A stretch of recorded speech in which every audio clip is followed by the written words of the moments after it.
آپ سبھی کو السلام علیکم۔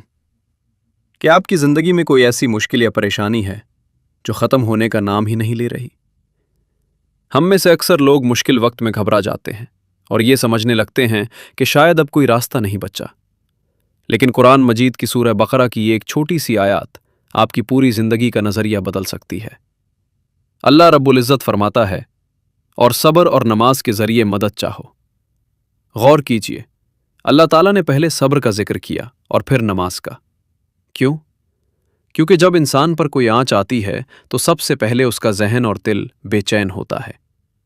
صبر کا مطلب یہ نہیں کہ آپ رونا چھوڑ دیں یا تکلیف محسوس نہ کریں، بلکہ صبر کا اصل مطلب یہ ہے کہ آپ اپنی زبان سے کوئی ایسا لفظ نہ نکلے جو اللہ کی مہربانی پر سوال اٹھائے۔ اور جب آپ اس صبر کے ساتھ نماز میں جھک جاتے ہیں تو آسمان سے آپ کی مدد کے راستے کھلنے لگتے ہیں۔